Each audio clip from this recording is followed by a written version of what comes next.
He'd conducted thousands of interrogations in his 20 years on the job. But this one still felt different. Awaiting him in the room sat a petite teenage girl, still saturated in blood from the grisly crime scene discovered earlier. She was picked up by police while holding a bent knife mere yards away from a body so brutalized and deformed that dental records would be needed to identify it. Before turning the knob, the detective mentally prepared the best strategy.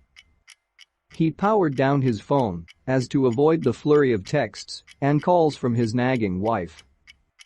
The marriage had been on the rocks for some time now, and he didn't have the energy nor patience to explain why he would be missing the recently implemented family game night for work again. He introduced himself to the suspect simply as Glenn. He never went by professional name in interrogations. A first-name basis helps to build trust and puts the suspect more at ease.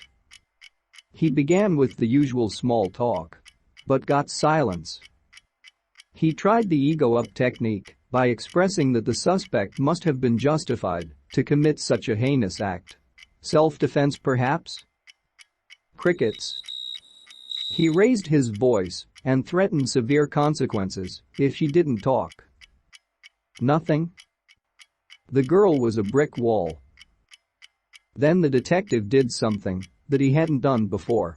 He began to vent. At first, it was a means to get the girl to open up. But soon it was simply therapeutic for himself. He spoke aloud about his rough upbringing. He talked about his failed marriage, his abysmal record as a father, and not being there for his daughter that he had not seen for more than a decade. Then he began to cry. It's as if the floodgates had opened, and he couldn't hold back. Years of repressed feelings being exorcised out of him like a demon. In the moment, he had forgotten where he was or who he was with. He just laid his head on the table and wept like never before. Suddenly he felt a touch, then a full embrace.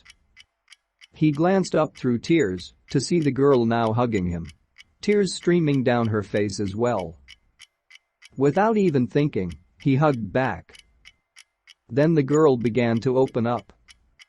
She gave her name, told of her abusive household, having no friends, and being bullied at school.